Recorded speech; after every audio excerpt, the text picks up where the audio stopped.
Doba kolerera wali nkusaba mugabo bwa obanga uli tosobola kumpa oba tosobola kumpa ekyo tewansuubiza mundiyirire. Nalutaya agamba Nazala ono yali amusendasenda afubire mutabani we Godfrey Munoje amusuubiza okumusalira ku kibanja kye singa bazaalira omwana kyokka kati ali mu baana babiri teri kye baali bamuwadde. Wangamba wenzalira mutabani w'abaana abo gwange bw'obanga olaba tokisobola njagala ondiyirire nakubanga puloka ng'olaba Gwa ne buloka nakubanga puloka ng'ondaba lwaki tewagana nti ezo puloka temuzizimba waawo. Era nfunye naye ng'obye kugamba nti nze namugamba nzalira abaana walayiga mungu kimugambangako nze yansaba mwana kati ozadde babiri kati nzadde abaana babiri wabanga awulira takyakisobola okumpa obuwandiike bwawo mama akusaba tutule mu kakiiko kano tubalire obudde bwange musasule nze ekyo nkite.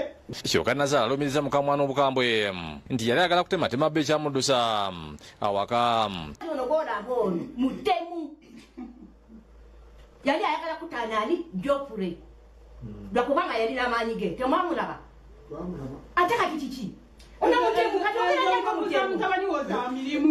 Omukadde agamba nti yasanga mutabani we Munoja bamukwana Nalutaya namwongerezaako ku bugambo okutengula Nalutaya omutima kyokka ebyokumusuubiza poloti tebyalimu. Simugambangako bateesa ne bbaawe mbwajje mu famire naliyo. Ekisinza okutabula Nalutaya kwe kuba nti ebyamusuubizibwa tebituukirizibwa ng'ate nga bba aleka omukazi omulago yatisa olubuto awo n'asubirwa. Eyo malaya gye waletanga mu nju yange ku buliri bwange kati onyumya mbu nakutema igwe nalemerwa okusala ng'omukazi ali wansi w'ekitanda. Munoja oluwulidde nti nnyine mukazi we bali mu ofiisi ya Kafeero beeyasa azibunambira era atuuse yasala akatuyo n'agatta ku bigambo byanyira ku ngeri mukazi we gyamutulugunya. Oledde kumpi ne waka ampitako buyisi yadde mbalamusizza nzakeera n'engula ekyokulera kigendewa.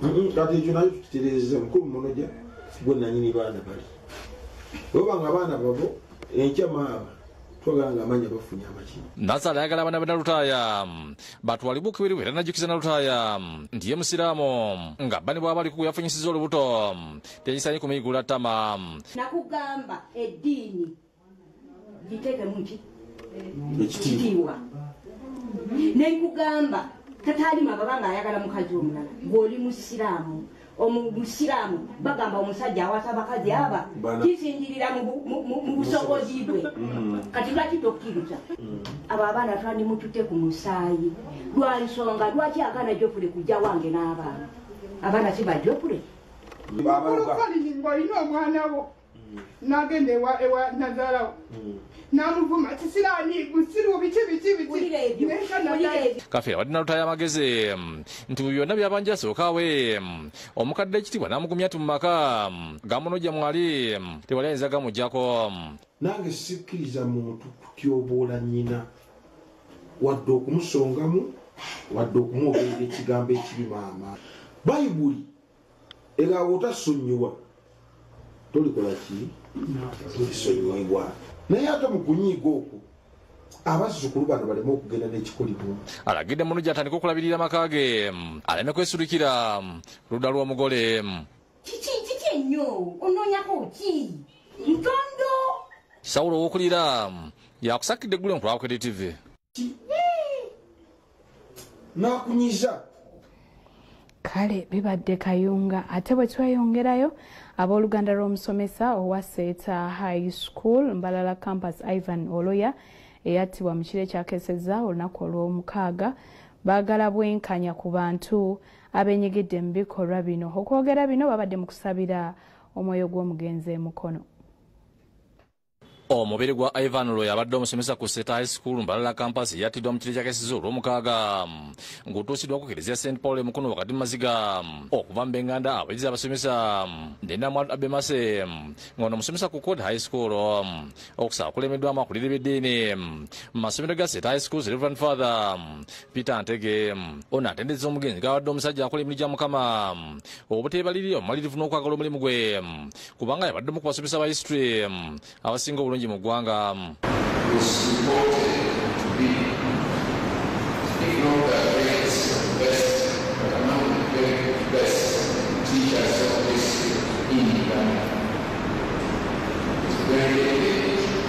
was very sensitive, was very generous with his resources.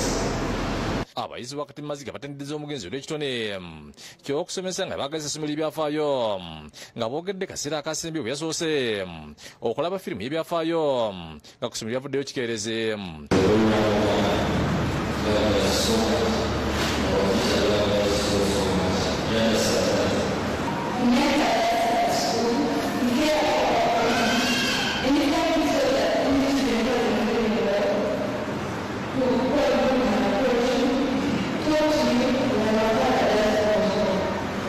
Abasomesa Boniface Bukalu ategeeza nti mwaka gumu gwe badde naye embalala wabadde ebyamagero ebirabibwako mu kuyita kw'abayizi era abadde omuntu omusirisi kyokka ng'okukolako kulungi kumwogerera.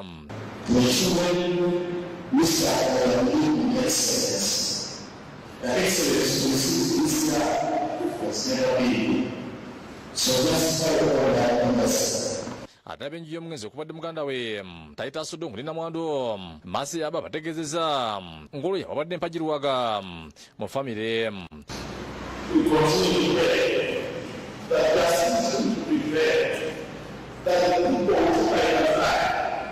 Must be not only but must be blessed. The kindness to share with us is generosity. Always giving us. We want as a point, and we love our activity. After this, the integrity of the room and the voice as comes last week, that she passed away. I have no answer to that. Mubaka wa Minisitule Mbiso amatendekeraga waggulu era nga ye mutandisi wa Seta Schools Dr. Jesse Muyingo obusomedde omukulu w'essomero lya Seta High Green Campus Paul Alibundi atendezeza amaanyi n'obukugu omugenzi gataddemu ng'awangula abayizi nti baakubisibwa ng'essubi era n'asaasira ab'ennyumba y'omugenzi n'asuubiza okusigala batambulira wamu.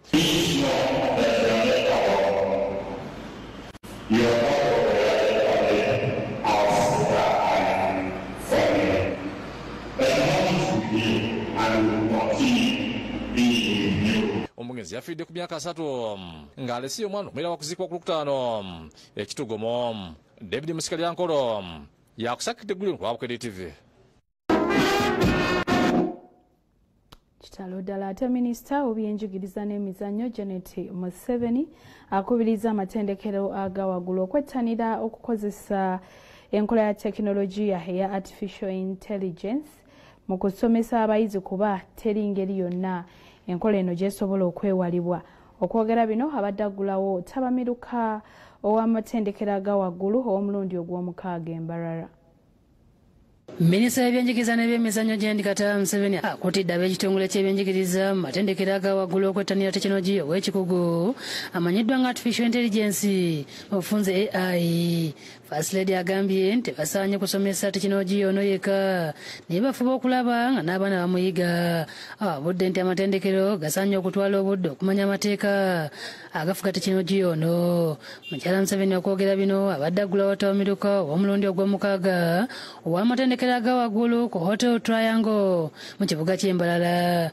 Olukuŋŋaana luno lutambulidde ku mulamu ogw'okusomoozebwa n'engeri y'okuyiga mu nkozesa tekinologiya wa artificial intelligence matendekero aga waggulu. Artificial intelligence should make it easier for higher education to come up with remedies that are relevant and can be associated with the day-to-day realities of the communities around these institutions. That way, community engagement with the higher education is enhanced. Agambye nti abayizi basaanye okulambikibwa okwogerezeganya wadde nga waliwo tekinologiya. It is therefore important that the application of artificial intelligence in higher education in our context does not take us back to the ivory towers syndrome, whereby these institutions become detached and out of touch with the communities and society. Ababudde abamatendekero aga waggulu okunoonyeza ku artificial intelligence oba esobola okufuuka ekyobulabe eri abayizi nga tebagikozesezza. Artificial intelligence the science of creating computer systems that mimic human intelligence abilities, such as learning, reasoning, decision-making, and ultimately problem-solving abilities, is still a phenomenon that is not well understood by most of us. First Lady yeebazizza akakiiko k'ebisomesebwa matendekero aga waggulu olw'okulemberamu omuli mu matendekero aga waggulu. Therefore, in your aspirations to receive acclaim as being compliant with trends in artificial intelligence, remember to keep your feet on the ground, because that is where your relevance as higher education is experienced. Ye Professor Joy Kwesiga ssente w'akakiiko k'amatendekero aga waggulu agambye nti mu kiseera kino tewaliwo bigobererwa ebirambulukufu ku nkozesa n'enteekateeka ya tekinologiya ono. Some institutions have already embarked on this journey by initiating policies. Others have AI clubs, but this is just still ad hoc, as it were. We still need a national policy in this area. Kyokka agambye nti okunyikiza tekinologiya ono akyali wa bbeeyi. Ye Professor Mary Okakwol nga ssenkulu wa National Council for Higher Education asabye gavumenti n'abakwatibwako abalala okussa ssente mu tekinologiya ono. We have adopted AI research assistance and analysis tools. AI is also expected to improve data collection surveys for annual state of higher education, as well as case studies to inform policy and enhance regulation. Ye omumyuka w'akulira Victoria University Professor Lawrence Muganga alaze okutyolwa gavumenti okuba nti gavumenti enteekateeka eno tenagissaamu bulungi ssente.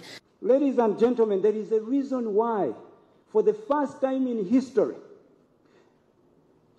any economy is investing these sums of money into one field, AI. Again.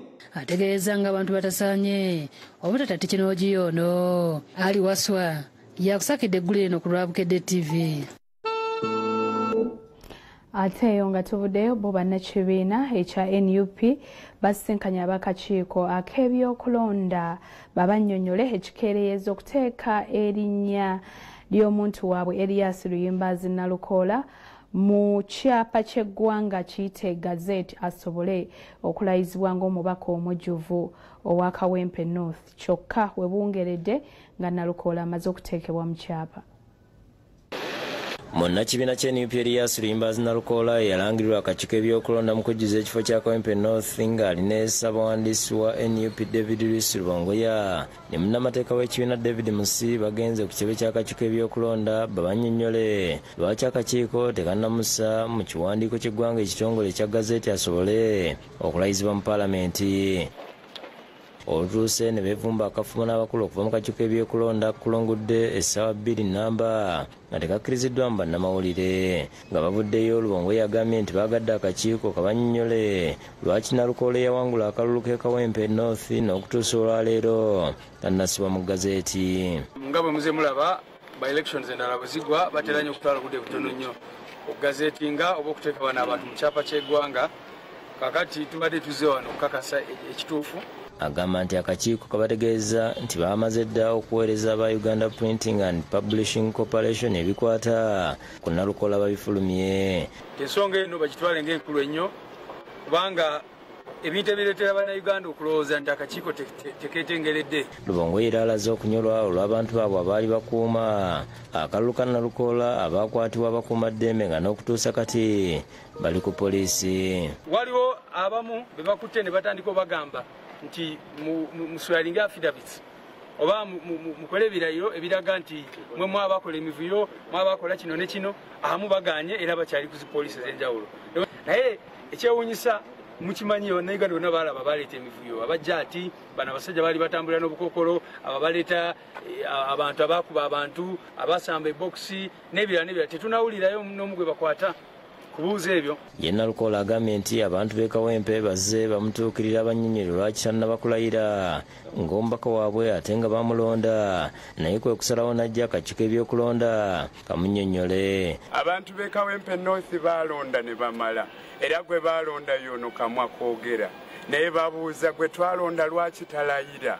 Olwaleero tuzze gye bali ne batubuulirako nti mazima ddala nabo ensonga eyo bakwatako era nabo bejjusa olw'ebikolwa ebyekko ebyettima ebyettemu ebyakolebwa mu kalulu ako. Wabula myuka omwogezi w'akakiiko ebyokulonda Paul Bukenya asibye aba NUP okuba bakakamo kuba ensonga yaabwe ekolebwako. Lwadde obukakafu nti ensonga ekolebwako balina kweraliikirira kubanga tewaliwo kigendererwa kirala kyonna okuggyako okumaliriza prosesi eyo.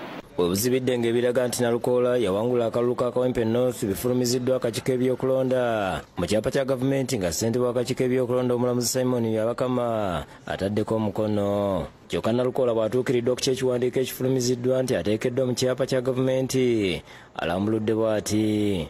Ffe tumala kukwatako puliida bw'omugamba nti eryo ettaka lyange ng'akubuuza ekyapa kiriwa kiri mu manyago kuba nange mpulira engalo zinsiiwasiiwa njagala okukwatako ku kopi ndabo baddala bagazeetinze ndyoke ngambe bulungi abantu ba Kawempe North nti akakiiko k'ebyokulonda kakoze obuvunaanyizibwa bwe tubadde tukakanda okukola. David Tamale yakusakidde gwino ku Lwabukedde TV. Kyekitundu ekisoose ekyagataliiko nfuufu tugenda kudda n'ekitundu kyaffe ekyokubiri mulimu gano.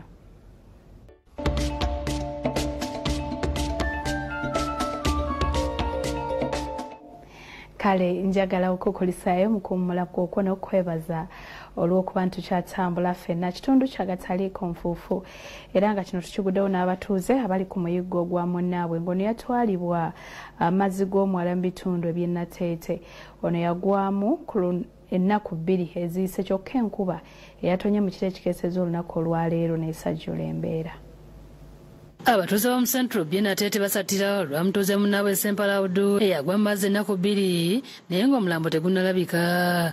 Kino kyabawaliriza okubira omubaka wa Lubaga South Aloysius Mukasesimu n'akwatagana n'omubaka munne owa Nakawa East Engineer Ronald Musoboga bali mu ezo era nga yakwasaganya ensonga z'emyala n'enguudo ne beegattibwako n'abatuuze b'omu kitundu.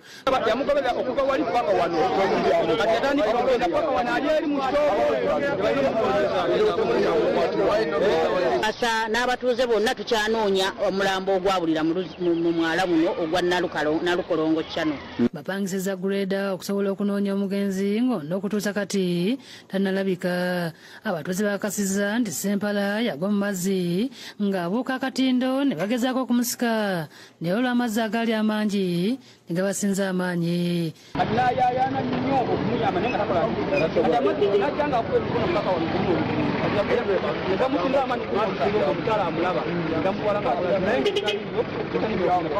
singa bulijjo tutambula bwe tuti ababaka baffe bakansalazi baffe ne basobola okuvayo nga bawulidde omulanga gwaffe munnaffe yagwa mwala awo kati kiri mu wiiki nnamba bulijjo bali eyo basirise. Omubaka Mukasa asaasidde abatuuze olw'okufiirwa omuntu waabwe nga wasabidde KCCA okukola emyala gino. Nalwayizenga ensonga ya Nalukolongo Channel n'okulaba nga tulwanyisa obutindo buno bukimpatiira.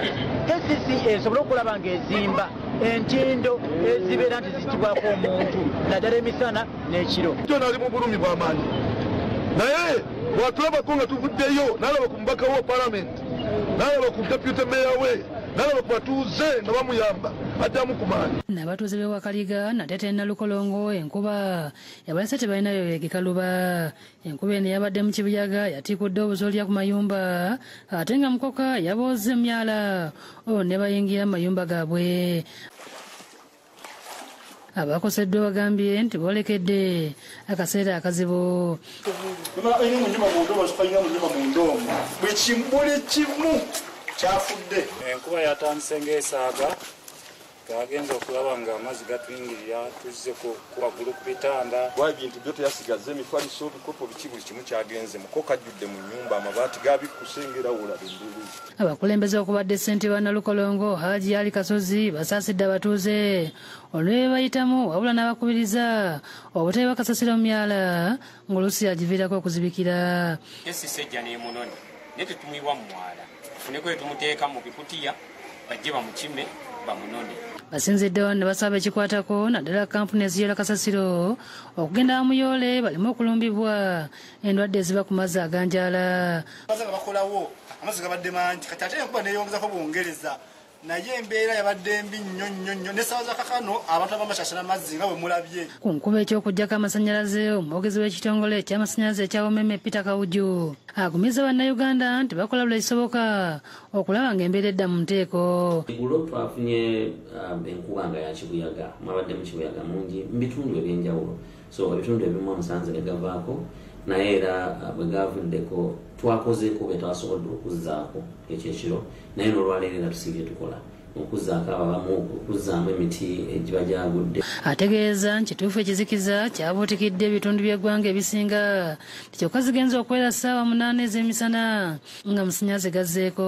Conductors oba waya nazo ezaakutuse tugezaako okuzzaawo so zigenza okuwera ssaawa nga 8 abantu abasinga nga tubazizzaako era nga tujja kweyongera okukola nti bwe buzibu bwa okutuseeko obufaanana nga buno era tutuseeko amawulire. Obulamu bwaffe buyimiriddewo lwa Katonda naye nga twabadde baakufa. Kale ate eyo katuveeyo kati nno ng'obuwa Obuganda bwetegekera okujaguza emyaka gya Ssaabasajja Kabaka 7. Olunaku lwaleero tutandise emboozi ez'enjawulo era nga tugenda kuba tusisinkana abantu abaali bakyazizaako Ssaabasajja oba Ssaabasajja be yasiima n'akyalirako nga batunyumiza engeri gye baawulira. Olunaku olwaleero tutandikidde Kaamaggwa ekaliisizo ekyotera ng'eno Kabaka yasiima n'akyalako mu maka g'omugenzi Ssaalongo Joseph Mukasa nga gwali mwaka gwa 2000.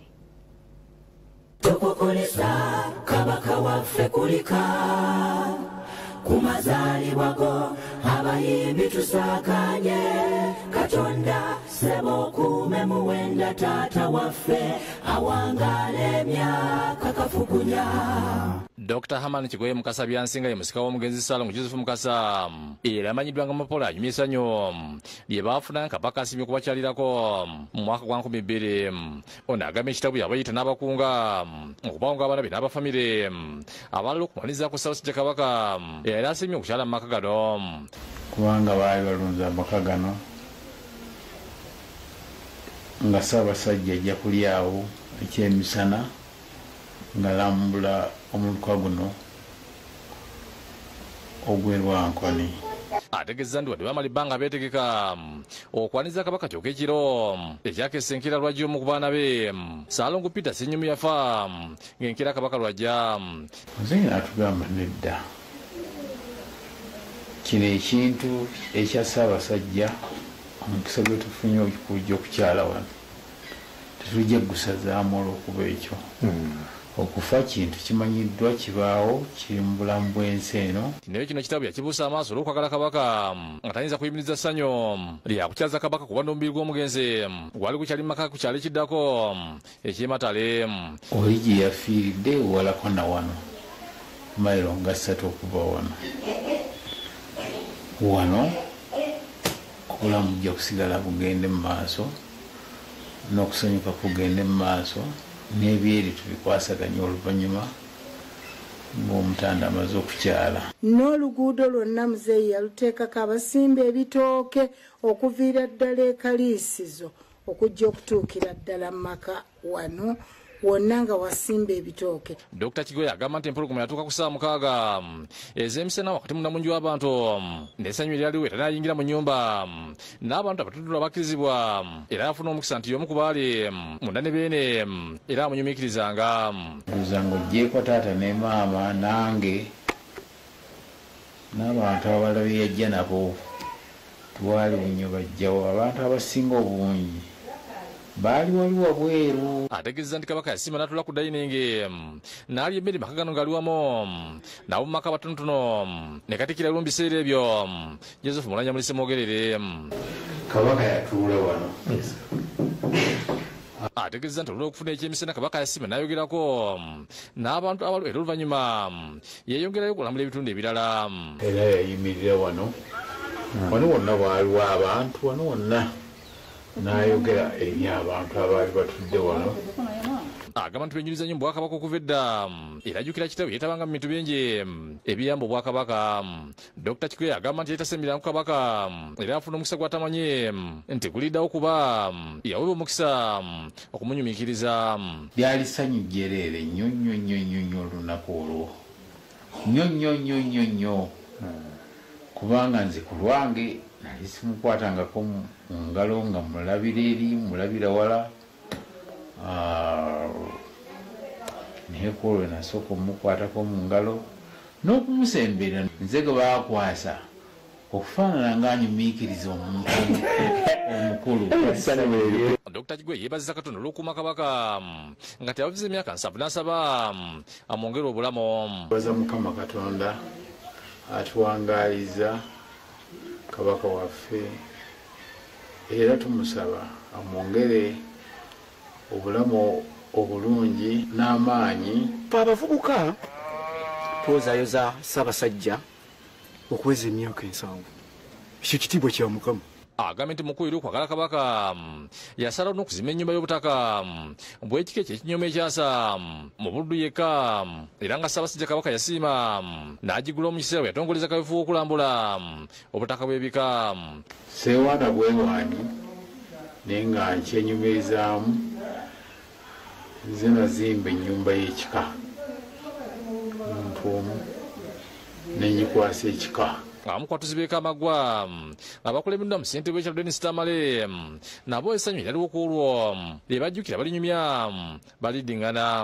Anyumirwa Kabaka ngazze naye kyenzijukiramu ku bintu ebisinga obungi kwolwo enkuba yatonye. N'ebiyitirirwa twabisimba waliwo ekiyitirirwa wali mu nkuukuulu wali ng'oyambuka owa Mzee Mpapula waliwo ekiyitirirwa eky'amaanyi ennyo. Twanyumirwa essanyu lyali ly'amaanyi nnyo nnyo nnyo nnyo. Essanyu lye twafuna mu kitundu kino tetusobola kulyerabira. Muli wa John Bosco yakusakidde Guleno ku Lwakere TV. Mutusonyiwemu katono olwako naye katweyongereyo mu maaso n'ab'essomero erya St. Cyprian High Kyabakadde. Bano basiimye Vision Group olw'okutumbula ebyenjigiriza nga bayita mu bukedde ffama 10/5 we bagatta ettaffaali ku baana abatalina mwasirizi. Okwogera bino babadde beebaza Katonda olw'abayizi baabwe abasimye ey'omukaaga okuyita obulungi ebigezo. Misa y'okwebaza Katonda olw'abayizi ba St. Cyprian High School Kyabakadde abaatula siniya ey'omukaaga omwaka oguwedde okuyita obulungi ekulembeddwamu Reverend Father Edward Kabanda okuva mu kigo kya Kiwa Mirembe wakati mu bayizi okuyimba ennyimba ezitendereza Katonda. Father Kabanda asimye abazadde n'abakulira essomero olw'omusingi omulungi gwe batadde mu bayizi ekibawa enkizo. The whole of him coming to the host. This is just to host him. How blessed are we always have this moment. In our schools, how blessed are we. Sometimes we take things for granted. Omukulu w'essomero lino Joseph Kamya ategeeza nti mu bayizi 112 abaatula senior 6 omwaka oguwedde mwe muli ne Matovu Julius Bukedde Fama Lady Embuuti Kizigwe yabawa nga y'omu ku baafunye obubonero 2 kyokka ngono yali amaze emyaka 2 ng'atudde akuba bulooka okufuna fiizi ezaali ziganye. Abayizi 2 baafuna obubonero 2 19 18 abayizi 9 bafunye principal passes 3 ate abasigadde bafuna principal passes 2. Njagala nnyo okwebaza Vision Group nti mu system yaayo eya Give Back to Community yalonda omwana Matovu Julius yali amaze emyaka 2 nga tasoma nga yavadde mu senior 4 nga akuba bulooka nemutukwasa okumusomesa. Matovu yakoze bulungi nnyo y'omu ku basinze okukola yafunye obubonero 2. Agasseeko nti ekimu ku biyambye abayizi baabo okukola obulungi enkolagana y'abazadde, abasomesa, abayizi n'abakulira essomero. Board of Governors etuyambye ennyo nti buli kitwetaagisa okukozesa okusomesa abaana bakituwadde. Ekyokuna nga St. Cyprian tulina facilities ennungi eza science labs, ebitabo weebiri ebimala, basomesa weebali. Ssentebe w'olukiiko olufuga essomero lino Father Ignatius Kibowa agambye nti obumalirivu bw'abasomesa n'okussa omwoyo ku bayizi by'ebimu ku bisobozesa essomero okukola obulungi. Batya Katonda, ekyo kimu. Abasomesa bennyini bakola omulimu nga balinga abalabirira abaana be bazaala. Ate ekibuzo omukombi nga aba Vanteera Witaka Christian Academy baggulawo essomero lyabwe erya siniya lye batuumye Vanteera Witaka Christian High School ekangulumira mu disitulikiti Kayunga. Omukolo guno kubajaguliza omwaka bukya essomero lya primary erya Vanteera Witaka Christian Academy litandikibwawo nga bebaza Katonda olw'essomero lino okutandikira mu maanyi nga abayizi 43 abaatula Piero E 26 bayitira mu ddaala erisooka abalala mu lyokubiri. Amasomero gano gali wansi w'ekitongole ekirabirira abataliiko mwasirizi kiwitaka Uganda ekivujjirirwa omuzungu Vanteera okuva e California mu Amerika. Abayizi booleseza ebitono omuli okuyimba n'okuzina amazina nga bakumbye mu nkola eya mwoyo gwa ggwanga ne bakyamula abazadde. Abayimbi ne bannabitone bangi okubadde Spice Diana, Mesa Kisemakula, Sebata n'abalala basanyusiza abazadde.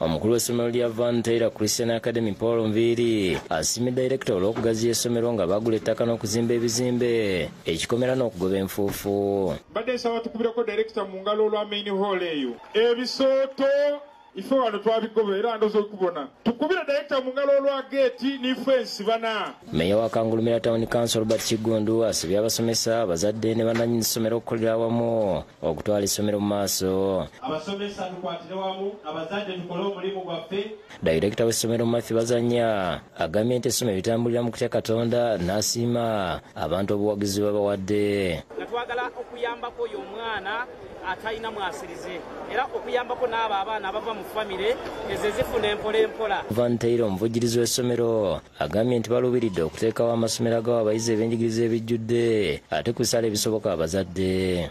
And that is why I will do everything it takes. I do everything it takes to make this school thrive. Terakaya ne Saulo okulya byakusakidde gwino ku Lwabukedde TV. Poliisi ey'Ebukomero ekiboga ekutte omugagga ne banne abalala lwakukakkana ku bantu bana ne babakuba ko n'okubatematema olw'ensonga z'ekibanja. Mu kiseera kino abatemuddwa bali mu ddwaliro Ebukomero n'obulumi obutagambika. Moses Katamba yawe Michael Shakibu Kayemba ne Omar Ogenyi bebalozeza ku bukambwe bw'omugagga ategerekeseko erya Munezi nga kigambibwa nti asindisa abantu abakozeeko effujjo mulina okubatema olw'enkaayana z'ekibanja. Basangiddwa mu ddwaliro ly'Ebukomero nga bafuna obujjanjabi nga Katamba bamutemye omutwe ate yawe bamumenya omukono. Kitegerekese nga poliisi y'Ebukomero esoose kugaana kugalira abatuusiza ku bana obulabe era emaze kufuna ssimu okuva omwogezi waayo mu kitundu kyeyo. Rachel Kawala oluvannyuma lw'okutegeezebwa nti abatemeddwa baguddewo omusango kyokka nga babatemye bakyayinaayina. Mayiko yawaatubuulidde engeri gye bamukubyemu okutuuka okumenya omukono ng'atulaze ebiwundu ebyamutuusiddwako n'emugongo. Ng'ano wasabidde bafune obwenkanya kubanga ye yabadde agenze kola nga mukama we yamugambye okusimba ebijanjaalo. Yenna yina bamukubya amagulu yenna n'omugongo yenna era asindikiddwa bwe kiseera egenda kufuna kifaananyi. Tusaba buyambi eri yenna bwe kikwata kasobola otuyamba ku bantu bano. Katamba naye atulaze ebiwundu ebyamutuusiddwako era ng'aggyeemu n'essaati ng'alumiriza omugagga Munezi bakiri okubanga yalagira abakuba. Abatukubye poliisi ebatadde ne bagenda nze nnumizibwa famire yange abaana basoma simanyi bwe ngenda girabirira IGP atuyamba. Kayemba agamba nti bamukubye ne bamufumita omuggo mu liiso nga teriiso livaamu omusaayi ate Omar Ogenyi naye atubuulidde nga abasajja we bali bagenda okumutta kubanga babakubye nga bebeegayirira naye nga tebawulira.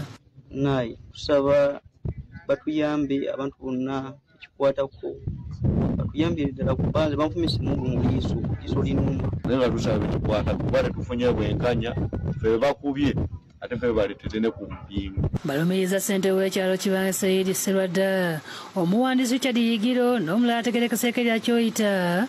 Muno gigambibwa nti omugagga Muneezi gwe yateekawo okukuma ekibanja n'abalala. Ne tumugamba ki ate kati naawe oze owagira abatukuba addewo awatuwolereza n'agamba gweoyogera biki. Twogeddeko ne nannyini kibanja nga ye James Kabanda ng'ategeeza nti ekibanja ekyogerwako kyamuba kitabo omugenzi Nassan Kayanja era n'amukolera obuwandiike era ng'abutulaze okukakasa nti ye nannyini kyo. Era okugabanya ebintu bya taata wange naweebwe ekibanja ekyekibanga Nakaseeta. Atubulidde nti bamukubidde essimu nga bamutegeeza nga abakozi be bakubiddwa. Agezezzaako okuba amasimu ku poliisi y'e Bukomero okuyamba abantu bakubye naye kimwewuunyisizza ate bakubye okubateako omusango tukanga abakubi bakyayinaayina. On top of that olwo ate yo poliisi naye bajjayo ng'ebasibye nemiguwa simanyi mpingu abakoze ebikolobero aba intruders ne bagenda nga baniigiina buniigiina. Ssentebe Serwadda naye alina byayogedde ku ffujja erikoleddwa. Banje ekyamazima nze nakwata obukulembeze mu 2018 bwe nakwatira obukulembeze saamanya nannyini kibanja. Omwogezi wa poliisi Rachel Kawala ategeeza nga poliisi befunye amawulire nti waliwo abakubye abantu nga bagenda kukola fayiro zombi weziweewa muwabi wa gavumenti ey'omugagga ne banne abaweereddwa bondi okutuusa nga bakwatiddwa. Nga tuli mu kunoonyereza ku nsonga y'okkuba then tulina mu kunoonyereza ne ku nsonga ey'obubbi okubba emmere. So there are two cases. Abo batuusa yakusakidde eggulu lino ku Lwabukedde TV.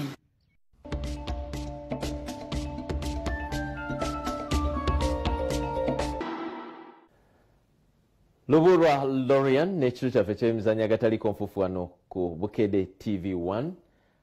Esigadde essambale Uganda Cranes okomawo mu nsiko empaka za World Cup ez'okusunsulamu nga egenda kutunkana ne Guinea mu kiseera Namboole olunaku olw'enkya. Guinea omupiira ogwasembyeyo yalemegana ne Somalia 0-0 ate nga yo Uganda Cranes yakubiddwa Mozambique zabadde goolo 3-1. Okusinziira ku mutindo nga gwabadde omutende Spoput asuubiza okolamu ku nkyukakyuka ez'enjawulo mu ttiimu egenda okuzannya olunaku olw'enkya nga ne kapiteeni wa ttiimu Khalid Awucho tasuubira kuzannya mupiira ogw'enkya olw'obuvune bwe yafunye. Omusasi waffe abaddeyo mu kutendekebwa okusembyeyo mu kiseera Namboole olunaku olwaleero. Uganda yesoose okutendekebwa mu kisaawe Namboole wakati mu bunkenke bw'omutendesi Paul Puty okulonda ttiimu enaasobola okwanganga Guinea oluvannyuma lwa Uganda Cranes okukubwa Mozambique ku goolo 3-1. Okusinziira ku ttendekebwa okusembyayo Namboole ttiimu esuubira okutandika enkya mu goolo omutendesi Paul Puty asuubirwa okutandisa Lions na Fian ate mu kisenge abaatandika mu gwa Mozambique tabakyusiza nga kuno kuliko Elvis Mbwono, Aziz Abdukayondo, Elio Caprados ne Bevis Mugabi. Mu makati oluvannyuma lwa Khalid Owucho okufuna obuvune mu mupiira gwa Mozambique, Paul Puty agenda kuzanyisa Kenneth Semakula wamu ne Toby Sabik okuva e Bungereza ng'azannyira mu ttiimu ya Wigan. Omutebi Rogers Mato atazannya mu mupiira gwa Mozambique akomyewo mu ttiimu okuzannya mu kifo kya Dennis Omedi eyaweebwa kaadi emyufu. Mata agenda kwegattibwako Jude Semugabi wamu ne Alan Okello okosa Muhammad Shaban ku kyoto okunoonya goolo za Uganda. You know, you have to understand, if you do a mistake as a goalkeeper, it's not the same that you can do a mistake by a defender or midfielder, because there are still people behind who can maybe recover. But with a goalkeeper, when it's mistaking, it's always, normally you pay it cash. So with every goalkeeper, the best goalkeepers in the world can do mistakes. Unfortunately, it happened, but You will help me with this force. For the boys, they are ready for everything because they want to prove and they want to make the fans happy. And we are playing at home. That's the fact. Even if I'm around or I'm not around, the team is ready to perform. You know, it doesn't matter, oh, someone is around or is not around, or I'm out or I'm in. The team we selected like 27 players, so everyone is capable of doing the job. Guinea nga bakulembeddwa omutendesi waabwe Michel Ducia, enzalwa ya Bufalansa wamu ne muyizitasubwa waabwe Saho Guirassi azanyira mu Dortmund eya Germany bagamba nti wadde bakoze amaliri ne Somalia, e Uganda bakimye buwanguzi. The main target tomorrow is to win the game. Of course, Uganda is a good team, prepare at home. But our clear objective is to win the game to stay in the final. Mumpaka zino Uganda Cranes eri mu kibinja kya musanvu ekikulembeddwa Algeria n'obubonero 12 okuva mipiira 5. Nga Uganda eri mu kifo kya 5 n'obubonero 6 ng'omupiira gwa nkya ku ssaawa emu ez'akawungeezi mu kisaawe Namboole.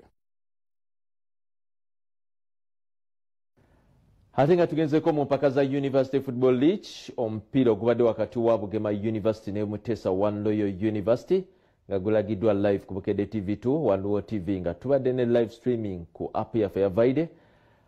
Teguwedde olw'abawagizi ab'enjuyi zombi okulema okukwatagana mu nsonga ez'enjawulo.